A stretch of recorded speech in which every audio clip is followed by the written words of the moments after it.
ዛሬ ውይይት ሊኖር እንደሚችል ምናምን ትናንት ስታወሩ ሰምቼ ስለነበር ቲክቶክ ላይ እንደገባውኝ ሰርች አደረኩኝና በነገራችን ላይ ሰርች ላይ አይመጣም ላይቭ ዩኒ ማኛ 888 ብዬ ሰርች አደረግ ቀጥታ አልመጣልኝም። አካውንቱ ነው ሄጂ ነው ጆይን ያደረኩትና ሜይ ቢ እንትን ይሆናል። ያው ሰጀስት እያደረገው አይደለም መሰለኝ ቲክቶክ ላይቭን እና እንኳን ደህና ቆያችሁኝ ነው ወይስ እንኳን ደህና መጣ። ትናንትም ሳታወራ ነበር የሄድከውና እንደ አጋጣሚ ሆኖ ሜይ ቢ አሁን ማውራት የምትችልበት ቦታ ላይ ነው። መጽሐፍ ቅዱስ ላይ ያልተነሱ ሀሳቦች ስላሉ እነሱን ሀሳቦች ሜይ ቢ እንድዳሳቸው ብዬ ነበር ብሮስኪ። ኦኬ እሺ እሺ። ያው ትናንት አጋጣሚ ሆኖ አንድ ስልክ ገባብኝና በዛው አስወጣኝ። እሺ እችላለሁ። አሁን ላይ ተወሰነ ናይስ። ሜይ ቢ ያልተነሱት ክፍሎችን ልንገርና የዚህ ሐዋርያት ሥራ ምዕራፍ 2 ላይ ያለው ሀሳብ አለ። ከዛ ቅዱስ ጳውሎስ የተጠራበት መንገድ አለ አይደል? የሐዋርያት ሥራ ምዕራፍ 2 ላይ ጳውሎስ የተጠራበት መንገድ ራሱ ያው ከጥምቀት ጋር አገናኝተ ከዛ ባለፈ ደግሞ የዚህ የቆርኔሌዎስ ቤተሰብ ላይ መንፈስ ቅዱስ ቀድሞ እንዴት ወረደ የሚለውን ሀሳብ እነሱን ሀሳቦች አያይዘው ብታነሳልን አኪ ከራስ የምትጨምረው ሌላ ሀሳብ ካለ you can go ahead። ቀጥለ ተዘጋጅ። ህፃናት ጥምቀት ላይ ቀጥል አኪ። እሺ እንግዲህ ጥምቀት ጠቅለል ባለ መልኩ ያው በደንብ ትምህርቱ ተሰጥቶበታል ብዬ አስባለሁ። እኔ በጣም ተነሳ በቃ የመጀመሪያው መግቢያው እሱ ነው ብዬ አስባለሁ። እና ገላትያ 3 ላይ ያለው ተነስቷል። አይ ሚን ስፔሲፊክሊ ቁጥር 27 ላይ ያለችው ሳይሆን ከአብርሃም ዘርነት አንጻር የተነሳው ነገር የተነገረው ነገር እሱ ተነስቶ ነበር። ኢየሱስ የአብርሃም ዘር እንደሆነ ምናምን የዋዲ ተወሰነ አንስቶታል። የዋዲ ተወሰነ አንስቶታል። ሀሳቡን ቢልድ የሚያደርግ ከሆነ ሂድበት። ሀሳቡን ያጠናክረዋል። ብታነሳው ችግር የለውም። ሜይ ቢ እንትን ድግምግሞች የሚሆን ከሆነ ግን አስቁሚኝ ፕሊስ፣ እንትን የሰውን ጆሮ እንዳናደክም። ገላትያ ምዕራፍ 3 ላይ አንድ የተነገረን ነገር አለ። ቁጥር 16 ላይ ገላትያ ምዕራፍ 3 ቁጥር 16 ለአብርሃምና ለዘሩም የተስፋው ቃል ተነገረ። ለአብርሃምና ለዘሩም ለማን? ለአብርሃምና ለዘሮቹም አይደለም። ለአብርሃምና ስለ አንድ ነው የሚናገረው። ለአብርሃምና ለዘሩም የተስፋው ቃል ተነገረ። ስለ ብዙዎች እንደሚነገር ለዘሮቹ አይልም ይላል። አሁን ይሄ አይደለም በነገራችን ላይ ቀጥታ ነው ጥቅሱ ነው እያለ ያለው። ለምን በብዙ ቁጥር ለምን አልጠራም፣ ለምን በነጠላ ቁጥር ጠራም የሚለውን ስለሚያብራራ ለዛ ነው ምንድነው እዛ ላይ ኢንፈሳይዝ አድርጌ ቃሉን እንትን እያልኩ ያለሁት። በደንብ አድርጋችሁ አሁን ስሙ፣ ቀጥታ ቃሉን ላንብቡ። ለአብርሃምና ለዘሩም የተስፋው ቃል ተነገረ። ስለ ብዙዎች እንደሚናገር ለዘሮቹ አይልም። ስለ አንድ እንደሚናገር ግን ለዘርህም ይላል፣ እርሱም ክርስቶስ። አሁን ለአብርሃም ቀደም ሲል የተገባ የተስፋ ቃል አለ። ለአብርሃምና ለዘሩ የተገባ የተስፋ ቃል አለ። በዘሩ አንደኛ አሕዛብ እንደሚባረክ ሲቀጥል ወራሽ ደግሞ እንደሚመጣ አብርሃምን የሚወርሰው የራሱ ዘር እንደሆነ አስቀድሞ እግዚአብሔር አምላክ በዘፍጥረት ላይ እንደምናስታውሰው እግዚአብሔር ለአብርሃም እንዲህ ያለ ቃል ገብቶለት ነበር። ታስታውሳላችኋል ሁላችሁም። እግዚአብሔር አምላክ ለአብርሃም የተስፋን ቃል ሰጥቶታል። የሚወርስህ የራስ ዘር ነው። በኋላ ከአጋር የወለደው ልጅ አለ ኢስማኤል፣ ግን እሱ ራሱ አይወርስም ተብሏል። እንደ ተስፋ ቃል የሚወለድ ግን ሌላ ልጅ አለ፣ እርሱም ይስሐቅ ነው እና እርሱን የሚወርስ ተብሎ ተነግሮት ነበር።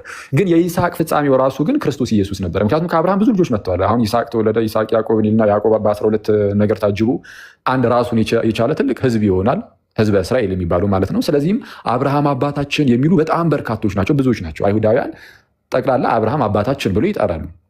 ግን አሕዛብ በዘርህ ይባረካሉ የሚል ታላቅ ቃል ነበርና አስቀድሞ ለአብርሃም የተሰጠው ቃል ያቺን በዘርህ የምትለዋን በነጠላ ቁጥር ለአንድ ግለሰብ ብቻ እንደሚሰጥ እንደሷ እንዳለች ጳውሎስ ይወስዳትና እዚህ ገላትያ ጋር አምጥቶ አይ ዘር ነው የሚለው፣ ዘሮች አይልም። ስለ ብዙዎች እንደሚናገር ዘሮች ሳይሆን የሚለው ስለ አንድ እንደሚናገር ዘርህ ይላል። የተስፋው ቃል የተነገረው ለአብርሃምና ለዘሩ ነው፣ እርሱም ክርስቶስ ነው ይላል። ይህን ነገር ለምንድን ያነሳ ነው? በሐዲስ ኪዳን እውነተኛው የአብርሃም ዘር ጌታችን ኢየሱስ ክርስቶስ ነው። እውነተኛው የአብርሃም ዘር ክርስቶስ ኢየሱስ ነው። አዎ አይሁዳውያን በስጋ የአብርሃም ዘር ሊሆኑ ይችላሉ። አሁን ሐዲስ ኪዳን ላይ ስንመጣ ግን መንፈሳዊያን ህዝብ ነን እኛ፣ መንፈሳዊያን ነን። መንፈሳዊያን ነን እና እውነተኛው ዘር የአብርሃም ዘር ክርስቶስ ሆኖ ከዛ በኋላ ማንም ሰው ወራሽ ለመሆን አሁን ወራሹ የአብርሃም ዘር ነው ስለተባለ ወራሽ ለመሆን የአብርሃም ዘር መሆን አለብን እኛ። የአብርሃም ዘር የሚኮኑ ደግሞ እውነተኛ የአብርሃም ዘር በሆኑ በክርስቶስ በኩል ነው ሀሳቡ። እንግዲህ የተወሰነ አወሳስቤባችሁ ከሆነ አንድ ጊዜ የተወሰነ ፓራፍሬዝ ነገር ላደርጋት፣ ሙሉ የሆነ አርቲኩሌት አድርጌ ላስቀምጠው።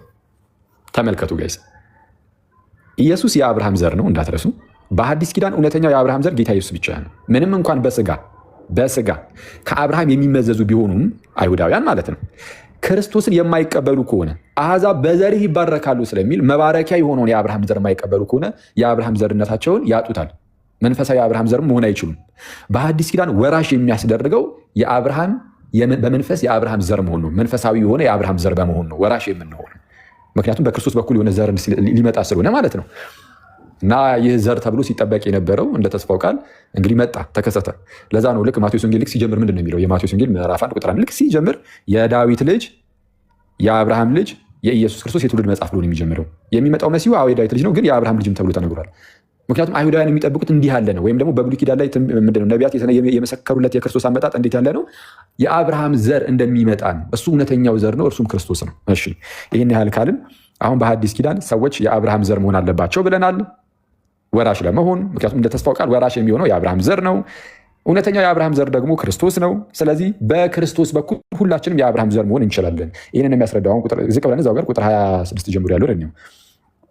በእምነት በኩል ሁላችሁ በክርስቶስ ኢየሱስ የእግዚአብሔር ልጆች ናችሁና በእምነት በኩል ሁላችሁ በክርስቶስ ኢየሱስ የእግዚአብሔር ልጆች ናችሁ። ስለዛ ማንን በማመን ጌታን እርሱም ክርስቶስ ኢየሱስን። ስለዛ ጌታ ኢየሱስን የማያምን ቢኖር የእግዚአብሔር ልጅ መሆን አይችልም ማለት ነው። የእግዚአብሔር ልጅ ለመሆን ግዴታ በክርስቶስ ማመን አለበት። በእምነት በኩል የእግዚአብሔር ልጅነት አለ።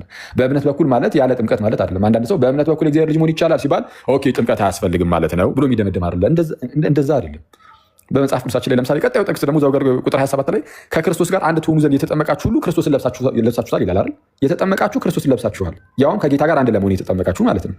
ኦኬ ስለዛ ክርስቶስን የሚለብሰው የተጠመቀ ነው ስለሚል ኦኬ ክርስቶስን ለመልበስ የሚያስፈልገው ጥምቀት እንጂ እምነት አይደለም ማለት ነው።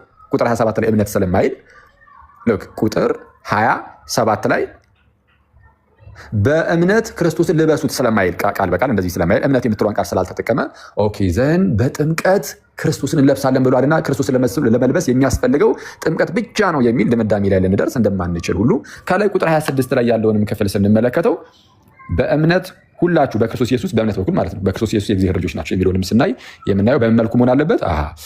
የእግዚአብሔር ልጅ ለመሆን ለካ በክርስቶስ ኢየሱስ ማመን አለብን አለቀ እንጂ ጥምቀትን ማግለል የለብንም። ቁጥር 27 ላይ ቀጣይ ስለሚያብራራ ምን ብሎ ከክርስቶስ ጋር አንድ ትሆኑ ዘንድ የተጠመቃችሁ ሁሉ ክርስቶስን ለብሳችኋል። አሁን የቅድም የአብርሃምንና የዘሩን ነገር እንዳትረሱ። የአብርሃም ዘር አለ፣ እርሱም ክርስቶስ ነው ብለናል። አሁን የአብርሃም ዘር መሆን የሚፈልግ ሰው በክርስቶስ በኩል ነው እንጂ እንዲሁ የአብርሃም ዘር መሆን አይቻልም። እንዴት ነው ታዲያ? እስቲ በክርስቶስ በኩል እንዴት የአብርሃም ዘር መሆን እንችላለን ካላችሁ ቁጥር 27 ላይ ምንድን ነው ያለው? ከክርስቶስ ጋር ስንት ትሆኑ ዘንድ አንድ ትሆኑ ዘንድ። ልክ ከጌታ ጋር አንድ ስትሆን ክርስቶስ የአብርሃም ዘር ስለሆነ ጌታ የአብርሃም ዘር ስለሆነ አንተም በጌታ በኩል የአብርሃም ዘር ትሆናለህ። ከጌታ ጋር ስንት ስትሆን? አንድ ስትሆን። ከጌታ ጋር አንድ የምትሆኑ ደግሞ በምንድን ነው አለ? በጥምቀት። ከክርስቶስ ጋር አንድ ትሆኑ ዘንድ የተጠመቃችሁ ሁሉ ክርስቶስን ለብሳችኋል። ከክርስቶስ ጋር አንድ ትሆኑ ዘንድ የተጠመቃችሁ። ስለዛ የተጠመቅነው ከክርስቶስ ጋር አንድ ለመሆን ነው። ስለዚህም በዚህ በጥምቀት ውስጥ ክርስቶስን ለብሰነዋል። ከጌታ ጋር ልክ አንድ ስንሆን ጌታ የአብርሃም ዘር ስለሆነ በጌታ በኩል እኛም የአብርሃም ዘሮች እንሆናለን። ከጌታ ጋር ስንት ስንሆን? አንድ ስንሆን። ቀጠል አድርጎ እንዲህ ይላል፣ አይሁዳዊ ወይም የግሪክ ሰው የለም፣ ባሪያ ወይም ጨዋ ሰው የለም፣ ወንድም ሴትም የለም፣ ሁላችሁ በክርስቶስ ኢየሱስ አንድ ሰው ናችሁና ይልና እናንተም የክርስቶስ ከሆናችሁ። አሁን ተመልከቱ ጋይስ፣ በጥምቀት ከጌታ ጋር አንድ የምትሆን ከሆነ ስለዚህ የጌታ ነህ ማለት ነው። በጥምቀት ከጌታ ጋር አንድ እንደምትሆን ከላይ ነው ብለዋል። ከጌታ ጋር አንድ ሆንክ ማለት የጌታ ነህ ማለት ነው። የጌታ ከሆናችሁ ደግሞ ይላል ቁጥር 29 ላይ እናንተም የክርስቶስ ከሆናችሁ እንኪያስ የአብርሃም ዘር ይላል። ቁልፉ ነገር ያለው እዚህ ጋር ነው። እንኪያስ የማን ዘር? የአብርሃም ዘር፣ እንደ ተስፋውም ቃል ወራሾች ናችሁ። እኔ እዚህ ጋር አንድ ልባም ሰው ወራሽ መሆን የሚፈልግ ማለት አፍተሮል እንግዲህ በክርስትና ውስጥ ሰው የሚንቀሳቀሰው በቃ ወራሽ ሆኖ ከጌታ ጋር ለመኖር ነው አይደል? ወራሽ መሆን የሚፈልግ ሰው ካለ ይህንን ነገር ልብ ሊለው ይገባል። በቃ ይኸው መጽሐፍ ቅዱሳችን እንደው ክሪስታል ክሊር በሆነ መልኩ የሚያስቀምጥልን ነገር ምንድን ነው? ወራሽ መሆን ከፈለጋችሁ የአብርሃም ዘር መሆን አለባችሁ አለ። የአብርሃም ዘር ከሆናችሁ እንደ ተስፋው ቃል ወራሾች ናችሁ አለ። የአብርሃም ዘር ለመሆን ደግሞ የክርስቶስ መሆን አለባችሁ አለ። አሁን ልባም ሰው በቃ ኦኬ እኔ ወራሽ መሆን ፈልጋለሁ ብሎ ይመጣና ወራሽ ለመሆን ደግሞ የአብርሃም ዘር መሆን አለበት ሲል ከተባለ በመጽሐፍ ቅዱስ እንግዲህ መጽሐፍ ቅዱስን የሚወድ ሰው ካለ ብዙ ፕሮቴስታንት ወንድሞቻችን መጽሐፍ ቅዱስን እንደሚወዱ ይነግሩናል። እና እኛም ደግሞ ካለን ፍቅር የተነሳ ለእነርሱም የስ እንቀበላቸዋለን፣ ጥሩ ነው ይኑራችሁ፣ ደስ ይለናል እንላለን። የምርም መጽሐፍ ቅዱስ እንደምትወዱ ግን የምናውቀው ምን ስታደርጉ ነው? መጽሐፍ ቅዱስ የሚላችሁን አሚን ብላችሁ ስትቀበሉ ነው። አንቀበልም ካላችሁ እና አንዳንድ በተለምዶ ከተለያዩ መምህራኖቻችሁ የተቀበላችሁትን ትምህርት ለማንገዝ ሲባል መጽሐፍ ቅዱስን እምቢ የምትሉ ከሆነ ግን እንዴት ይሆናል? መውደዳችሁ በምን ይገለጻል? ለመጽሐፍ ቅዱስ ያላችሁ መውደድ የሚገለጸው ለመጽሐፍ ቅዱስ በምትሰጡት ክብርና መጽሐፍ ቅዱስን በምትቀበሉበት መንገድ ነው። ስለዚህ መጽሐፍ ቅዱሳችን እንደ ተስፋው ቃል ወራሽ እንድትሆኑ የአብርሃም ዘር ሁኑ ብሏቸዋል። አንድ የአብርሃም ዘር የሆኑት ደግሞ እነርሱ የክርስቶስ የሆኑት ናቸው። የአብርሃም ዘር ለመሆን በክርስቶስ በኩል ስለሆነ የክርስቶስ መሆን አለባችሁ ተብሏል። ስለዚህ የክርስቶስ መሆን አለባችሁ ግዴታ ነው። ይህን ስትቀበላላችሁ ስንላቸው የክርስቶስማ መሆን አለብን ይላሉ። መልካም። የክርስቶስ የምትሆኑት ደግሞ ከጌታ ጋር ከክርስቶስ ጋር አንድ ስትሆኑ ነው። አዎ ከጌታ ጋርማ አንድ መሆን አለብን ትላላችሁ አይደለ? እንደዚህ እንደምትሉ መቼስ አልጠራጠርም። ይሄ ግልጽ ነው። ከጌታ ጋር አንድ መሆን አለብኝ ትላላችሁ። ከጌታ ጋር አንድ ለመሆን ግን ተጠመቁ ተብላችኋል። የምትጠመቁት ከጌታ ጋር አንድ ለመሆን ነው እየተባላችሁ ነው። ይህንን ግን ትቀበላላችሁ ነው። አሁን እየካዳችሁ ያላችሁት መሰረቱን ነው። ከጌታ ጋር አንድ መሆኛውን ጋይስ ቀረብ ብላችሁ ካያችሁት ይሄ ምናልባትም እንግዲህ በጣም ይቅርታና በጣም ከታላቅ ይቅርታ ጋር ይህ የሰይጣን ውጊያም ሊሆን ይችላል። በነገራችን ላይ ሰዎች የእግዚአብሔርን ጸጋ እንዳያገኙ የእግዚአብሔርን ድህነት ለሰዎች ያቀረበውን ከታላቅ ፍቅሩ የተነሳ በምህረቱ ባለጠጋ ሆኖ ለሰዎች የሰጠውን ድህነት ሰዎች እንዳያገኙት ጸጋ የሚለውን አንደበት ላይ አስቀምጦ ጸጋ እያስባለ ግን ደግሞ ምንድነው ከጸጋው ግን ሊያርቅ ይችላል፣ ሊያጎርልህ ይችላል፣ ከድህነት ሊያርቅ ይችላል። ድህነት ሊያስብል ይችላል፣ ግን ከድህነት ሊያርቅ ይችላል። ድህነት ማግኛችን የሆነውን ይህንን ታላቅ ቅዱስ ምስጢር ራሱ ጌታ የሰጠንን ጥምቀትን ትክዱታላችሁ እና ይህ በጣም አደገኛ ነው። ለማንኛውም ጥምቀት ከክርስቶስ ጋር አንድ የምንሆንበት ሲሆን በክርስቶስ በኩል ግን የአብርሃም ዘር እንድንሆን እየተደረግን ያለ ነው። ስለዚህ በሐዲስ ኪዳን እውነተኛ እስራኤል እኛ ነን። እውነተኛ እስራኤል እንዳትከሰል እንጂ እስራኤል ሙሉ ላይቡን እንዳታስመታው እና እውነተኛው የእግዚአብሔር ሕዝብ ላኦስቱ ቴኡ የሚለው ማለት ነው። የእግዚአብሔር ሕዝብ እኛንን በሐዲስ ኪዳን በክርስቶስ የሆንን እኛ የእግዚአብሔር ሕዝብ የተጠመቅን እኛ አይሁዳዊ የለም ተብሎ የግሪክ ሰው የለም። አይተዋል። አይሁዳዊ ብቻ የሚባል ነገር የለም። አሁን በሐዲስ ኪዳን አይሁዳዊ የለም፣ የግሪክ ሰው የለም፣ ባሪያ ወይም ጨዋ ሰው እንደዚህ ብሎ ነገር የለም። ወንድም ሴትም የለም። ሁላችን በክርስቶስ ኢየሱስ አንድ ነን የተባለው ምክንያቱም ሁላችንም ስንጠመቅ ከጌታ ጋር አንድ ነን እና የጥምቀት ታላቅ ምስጢር ነው። ቅድም ጋር ያነሳቸው ጥቅሶች ግን ዝም ብዬ ራፍሊ ትንሽ ብቻ አልበለባቸውናል። እስገቡ ጠረጠር ያለ ነገር ሐዋርያት ሥራ ምዕራፍ 2 የተባለው ሐዋርያት ሥራ ምዕራፍ 2 ላይ የቁጥር 38 ሆኖ አይደለ ጋዲ ሌላ ይሁን መቼስ። እሺ ሐዋርያት ሥራ ምዕራፍ 2 ቁጥር 30 ሐዋርያት ሥራ ምዕራፍ 2 ላይ ሁላችሁም እንደምታውቁት መንፈስ ቅዱስ በሐዋርያቱ ላይ ይወርዳል። ዘንድ ጴጥሮስ መስበክ ይጀምራል። ጴጥሮስ ሲሰብክና ብዙዎች አመኑ። በአካባቢው የነበሩ ብዙ አይሁዳውያን ነበሩ እና አመኑ በቃ እና ልባቸው ተነካ። ስለ ክርስቶስን ይነገራቸው፣ ወንጌልን ይነግራቸዋል። እናንተ የገደላችሁትን ኢየሱስን እግዚአብሔር ግን አስነሳው፣ የሞትን ጣር አጥፍቶ። ኧረ ስለ እርሱ እኮ ዳዊት ሲናገር የነበረው ነገር ነበረ። ነፍሴን በሲኦል አተዋትም፣ ጻድቅህንም መበስበስን ያይ ዘንድ አትሰጠውም ብሎ የተናገረው እኮ ለኢየሱስ ክርስቶስ ነው። ክርስቶስ እንደሚነሳ አስቀድሞ እኮ አውቆ ነው፣ እሱ ነቢይ ነው እና እያለ ያስረዳቸዋል። እና የገደላችሁት እግዚአብሔር የላከውን መሲሁን ነው፣ ትጠብቁት የነበረውን ያንን መሲህ እናንተ ገደላችሁት እያለ ያስረዳቸው ጀመር። እና በዓሉ የፔንቴኮስቴ በዓል ስለነበረ ወይም የበዓለ ሃምሳ በዓል ስለነበረ ከተለያየ አካባቢ ከተለያየ ዓለማችን ክፍል አይሁዳውያን ሰብስበው መጥተው ነበረ፣ ይሰሙታል። ሲሰሙት ልባቸው ተነካ። ቁጥር 37 ላይ እንደዚህ ይላል፣ ይህንን በሰሙ ጊዜ ልባቸው ተነካ ነው የሚለው። አሁን አምነዋል ማለት ነው። ያላመነ ሰው ልቡ አይነካም። ካላመን ግን ልብ ይነካል። የማመን ውጤት ነው የልብ መነካት። ልባቸው ተነካ ይልና ጴጥሮስንና ሌሎችንም ሐዋርያት ወንድሞች ሆይ ምን እናድርግ አሏቸው። ልክ አሁን ያመኑ ሰዎች ጠየቁ፣ ምንድን ነው ምን እናድርግ? አሁን ያላችሁንን ሰማን፣ ልባቸው ተነክቷል። ሚኒንግ አምነናል ነው፣ አምነዋል ነው። ሰው አመንን። ታዲያው ምንድን ነው ከእኛ ምንድን ነው የሚጠበቀው? የምርም ከእግዚአብሔር የተላከልንን ይህንን ታላቅ ሰው ተብሎ ይገለጻል። ነገራችን ላይ ጌታችን ኢየሱስ እርሱ ፍጹም አምላክ ፍጹም ሰው ነው። ስለዛ ጌታ ቃል እርሱ ስጋ ሆኖ ስለመጣ ሰው ተብሎ ይገለጻል። አንዳንድ ሙስሊም ወንድሞቻችን ይኸው ሰው ይላሉ እኮ ይላሉ። ትክክል። ታዲያ ሰው ቢባል ምን ችግር አለው? ታዲያ ሰው ሆኖ አላ ጌታ ኢየሱስ ሰው ሆኖ ስለመጣ ሰው ተብሎ ቢጠራ ምን ችግር የለውም። ሐዋርያት ሥራ ምዕራፍ 2 ላይ ይህንን ሰው ተብሎ ሲነገርለት አይተናል። እና እና ይህንን መሲሐችንን እንደው እኛ ግፍ አድርገንበታል። እንግዲህ በቃ ምን እናድርጋለን? አሁን ከዚህ ኃጢአት አደገኛ ኃጢአት ነው የሰሩት። ከዚህ ኃጢአት መውጣት አለባቸው። ምን እናድርግ? ኦልሬዲ አምነዋል። በእምነት ብቻ የኃጢአትን ስርየት አግኝተው ከሆነ ጴጥሮስ ምን ይላቸዋል?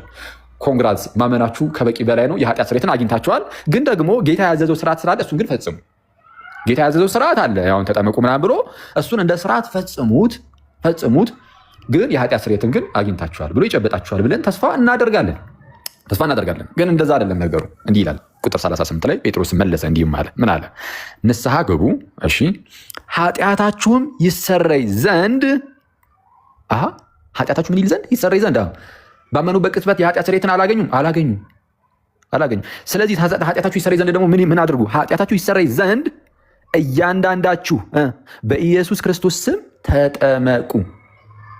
ኦኬ፣ ኃጢአታችን እንዲሰረይ በቃ ኃጢአታችሁ ይሰረይ ዘንድ ተጠመቁ ከተባለ መጽሐፍ ቅዱሱን አሜን ብሎ መቀበል ነው። ኖ አክሊል በኢየሱስ ክርስቶስ ስም ተጠመቁ ነው የሚለው። በኢየሱስ ክርስቶስ ስም መጠመቅ ይሄ እናንተ እንደምታስቡት በውሃ መጠመቅ እኮ አይደለም የሚል አንድ ሰው ሊኖር ይችላል። ይህንን ለመረዳት የሐዋርያት ሥራን መጽሐፍ እንደው ቀለል አድርጎ ማንበቡ በጣም ይሄ ቀላሉ መንገድ ነው። የሐዋርያት ሥራ መጽሐፍ የሉቃስ ሲጽፈው የጻፈበትን አጻጻፍ ከተመለከት ነው በጣም ነገሩን ቀላል ያደርገዋል። በኢየሱስ ክርስቶስ ስም መጠመቅ ማለት በውሃ መጠመቅ ነው። ይህንን ለማወቅ እዚህ የሐዋርያት ሥራ ምዕራፍ 10 ላይ ልውሰዳችሁ። ይህንን ሙግት አክቹዋሊ አሁን ላይ ፕሮቴስታንቶች አያነሱትም።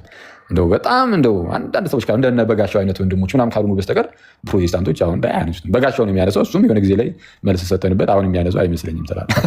እሺ ሐዋርያት ሥራ ምዕራፍ 10 እንዲህ ይላል ቁጥር አሁን ቀደም ጋዲ የሚጠይቀኝ ጥያቄ አንደኛው ይሄ ነው። የቆርኔሌዎስ ቤተሰብ ላይ መንፈስ ቅዱስ ወረደ ከመጠመቃቸው በፊት ማለት ነው። ለምን እንደወረደ ከመጠመቃቸው በፊት እናወራለን፣ ወይም ደግሞ ለሌላ ሰው ዕድሉን ሰጥቼ ሌሎቹ እንዲያወሩ አድርጋለሁ ብዙ ነገር እንዳላወራ። ሰው መንፈስ ቅዱስ በቆርኔሌዎስ ቤተሰብ ላይ ወረደ። 10 ስንት ሐዋርያት ሥራ ምዕራፍ 10 ቀጥታ አሁን የማነብላችሁ ጥቅስ ከቁጥር 47 ላይ ነው። ታሪኩ ለማወቅ ግን ካለ ጀምሮ ማንበብ ይቻላል። ጥሩ 47 ቤተሰብ ሐዋርያት ሥራ ምዕራፍ 10 ቁጥር 47 በዚያን ጊዜ ጴጥሮስ መልሶ እነዚህ እንደኛ ደግሞ መንፈስ ቅዱስን የተቀበሉ እንዳይጠመቁ ውሃን ይከለክላቸው ዘንድ የሚችል ማን ነው አለ። እንዳይጠመቁ ምንን ይከለክላቸው ዘንድ የሚችል ማን ነው አለ። እንዳይጠመቁ ውሃን ይከለክላቸው ዘንድ የሚችል ማን ነው? እንዳይጠመቁ ምንን? ውሃን እንዳትረሱ። ስለዛ የውሃ ጥምቀትን ማንም ይከለክላቸው እያለ ነው። በውሃ የሆነውን መጠመቅ በውሃ ብቻ አይደለም። አክቹዋሊ እኛ የውሃ ጥምቀት ስንል ውሃም አገልግሎት ላይ ይውላል ማለት ነው እንጂ የውሃ ጥምቀት የሚባል ብቻ አይደለም። ጥምቀታችን ውሃ ብቻ አይደለም። እዛ ጋር ፊት ለፊት ላይ የምናየው የምርም የመንፈስ ቅዱስ አሰራር ያለበት የክርስቶስን የድህነት ስራ የምንቀበልበት የእግዚአብሔር ጸጋ የታከለበት ታላቅ ውሃ ነው። ስለዛ ኖርማል ነው ሜር ውሃ ብላችሁ እንዳታስቡት። ግን እዚህ ጋር አንድ ማስተዋል ያለብን አሁን ቁጥር 47 ላይ በኢየሱስ ክርስቶስ መጠመቅ ማለት በውሃ መጠመቅ ነው የሚለው ነው ላሳያችሁ እየሞከርኩ ያለሁት እና ስላልጨረስኩት በደንብ አድርጋችሁ ተከታተሉ። እንዳይጠመቁ ውሃን ይከለክላቸው ዘንድ የሚችል ማን ነው? አሁን እያወራ ያለው ጥምቀት ስለ ውሃ ጥምቀት እንደሆነ አውቀናል። ውሃን ብሎ በግልጽ ስለተናገረ ይልና ምን ይላል ቀጣይ ጥቅስ ቁጥር 48 በኢየሱስ ክርስቶስ ስም የሚጠመቁ ዘንድ አዘዛቸው ይላል። ቁጥር 48 በኢየሱስ ክርስቶስ ስም የሚጠመቁ ዘንድ አዘዛቸው። ስለዛ በኢየሱስ ክርስቶስ መጠመቅ የውሃ ጥምቀት ነው እንዳልኳቸው። ይህንን ግልጽ ስለሆነ የትኛውም ፕሮቴስታንት እኔ እስከማውቀው አሁን ላይ ፕሮቴስታንቶች ይህንን ሐዋርያት ሥራ ምዕራፍ 2 ቁጥር 38 ላይ ያለውን ቃል ይህ ጥምቀት የውሃ ጥምቀት አይደለም ብለው አይከራከሩም። አሁን ላይ ባይሆን የሚያደርጉት አንዳንድ ሰዎች እንዴት ነው ንስሐ ግቡ ይሉና አንድ ይቅርታ ቪዲዮን ላብራላችሁ። ወይስ እንደዚህ ሲደረግ ደግሞ እንትን እያለ ነው መሰለኝ ወይ እስቲ በአንተ ታሳያለህ ከይቅርታ ጋር እሺ ለእንትን ልበለው ልክፈተው እንትን እንዳይል ብዬ ነው። ይሄ ትናንት ሲያስቸግራችሁ ስለነበረ ሜይ ቢ እንትን የሚል ከሆነ ነው። እስቲ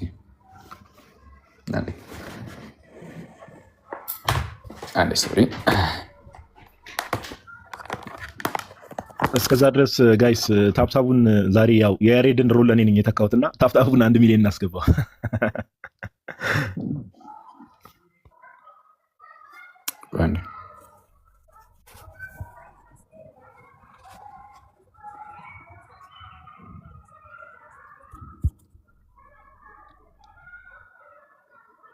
ይታየውን እንጃ እንግዲህ የተወሰነ ብለር ነገር ነው።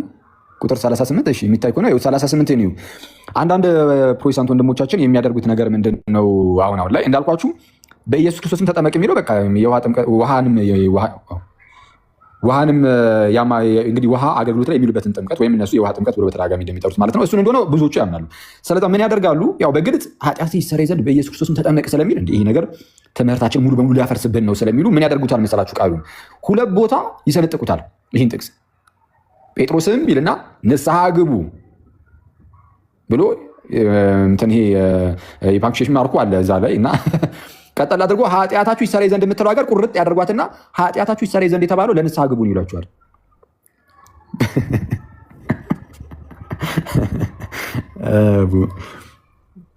ንስሐ ግቡ ኃጢአታችሁ ይሰረይ ዘንድ አለቀ። በቃ እዚች ጋር አረፍተ ነገር አለቀች ይሏቸዋል። የለም እኮ እዚህ ጋር እኮ 4 ነጥብ የለውም። አሁን የእንግሊዝኛውንም አሳያችኋለሁ ምን እንደሚል እዚች ጋር አለቀ ይሏችሁና ከዛን ቀጠል አድርጎ ደግሞ እያንዳንዳችሁ በኢየሱስ ክርስቶስ ስም ተጠመቁ የሚለው ደግሞ ለብቻው ነው ገንጠል አድርጎ ሌላ አንድ አረፍተ ነገር ይሰጡታል ይላል። እዛ ጋር አማርኛው ላይ እንደዛ የሚላለው እስቲ እዩ። ንስሐ ግቡ ካለ በኋላ ኃጢአታችሁ ይሰረይ ዘንድ እያንዳንዳችሁ በኢየሱስ ክርስቶስ ተጠመቁ ብሎ አንድ አረፍተ ነገር ነው ያደረገው። ምናልባት የአማርኛው መጽሐፍ ቅዱስ ተሳስቶ ነው እንዳትሉ ይኸው የእንግሊዝኛውንም እዚሁ ጋር ላሳያችሁ።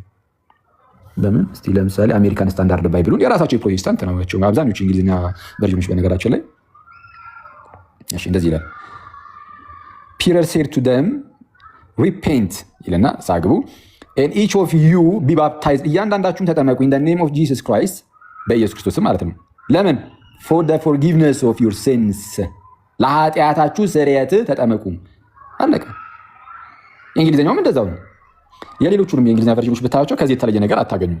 ስለዚህ ይሄ ምንድነው በአጭሩ መጽሐፍ ቅዱስ በግልጽ የእነሱን ትምህርት ሲመታ እነዚህ ሰዎች በጣም ድፍረት በተሞላበት ሁኔታ መጽሐፍ ቅዱስን እንኳን የራስን ትልቁ ላይ አድርገው ይሆን ኢንተን ታፕታፕ ለማድረግ እንዲያመቻቸው ኦልሬዲ ቪዲዮን ስለዘጋሁት እነዚህ ሰዎች የእነሱን ትምህርት የሚቃወምባቸው ከሆነ አይደለም ለመጽሐፍ ቅዱስ አይመለሱለትም። ለመጽሐፍ ቅዱስ ያልተመለሱ ለእኛ ለሚስኪኖቹማ እንዴት ይመለሱልናል? ያማል እንዴ! ይህ በጣም አስቸጋሪ ነው እና መጽሐፍ ቅዱሱን በግልጽ እንደዚህ ሲያጣምሙት እናያለን። እና ስለነዚህ ሰዎች አስቀድሞ ጴጥሮስ እንዲህ ሲል ተናግሮ ነበር። ራሱ ጴጥሮስ ማለት ነው በመልእክቱ ሲናገር እንደዚህ አለ።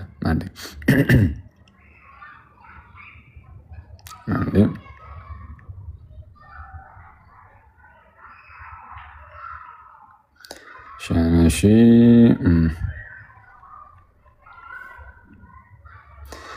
በሁለተኛ መልእክቱ ማለት ነው ምዕራፍ 3 ቁጥር 18 ላይ ነው 16 ሁለተኛ ጴጥሮስ ምዕራፍ 3 ቁጥር 16 ሁለተኛ ጴጥሮስ ምዕራፍ 3 ቁጥር 16 በእነዚያ ዘንድ ለማስተዋል የሚያስቸግር ነገር አለ ይላል። ልክ በእነዚያ ዘንድ ለማስተዋል የሚያስቸግር ነገር አለ፣ ያልተማሩትና የማይጸኑትም ሰዎች ሌሎችን መጽሐፍት እንደሚያጣምሙ አሁን ሌሎችን መጽሐፍት እንደሚያጣምሙ እነዚህን ደግሞ ለገዛ ጥፋታቸው ያጣምማሉ። እነዚህ የተባሉት የማን መጽሐፍት ናቸው? የጳውሎስ። በምን ታውቃላችሁ? ከላይ ቁጥር 15 ላይ ቁጥር 15 ላይ የጌታችንም ትዕግስት መዳናችሁ እንደሆነ ቁጠሩ ይላል። የጌታችንም ትዕግስት መዳናችሁ እንደሆነ ቁጠሩ ይልና እንዲሁም የተወደደው ወንድማችን ጳውሎስ ደግሞ እንደተሰጠው ጥበብ መጠን ጻፈላችሁ እኮ ይላል። ልክ ወንድማችን ጳውሎስ እሺ፣ የተወደደው ይህ ወንድማችን ጳውሎስ ደግሞ እንደተሰጠው ጥበብ መጠን ጻፈላችሁ፣ በመልእክቱም ሁሉ ደግሞ እንደነገረ ስለዚህ ነገር ተናገረ። ጽፉላችኋል። ጳውሎስ የተወደደ ወንድማችን ጳውሎስ እንደተሰጠው ጥበብ ጽፏል። ግን ቢጽፍ ግን እነዚህ ሰዎች ግን ምን ዋጋ አለው? አይመለሱለትም ለማጣመም የጳውሎስን መጽሐፍ። ስለዛ ምን አለ? በእነዚያ ዘንድ ለማስተዋል የሚያስቸግር ነገር አለ፣ ያልተማሩትና የማይጸኑትም ሰዎች ሌሎችን መጽሐፍት እንደሚያጣምሙ እነዚህን ደግሞ ለገዛ ጥፋታቸው ያጣምማሉ። የጳውሎስን መጽሐፍት ማጣመም ከድሮ የተጀመረ በቃ ያጣምማሉ። መጽሐፍ ቅዱስን የማጣመም ነገር አለ። ከቀጠል አድርጎ እንግዲህ እናንተ አሁን ይመክራቸዋል ደግሞ እነሱን ምን ይገኛል? በሌላ አማርኛ እኛ ደግሞ ይመክረናል።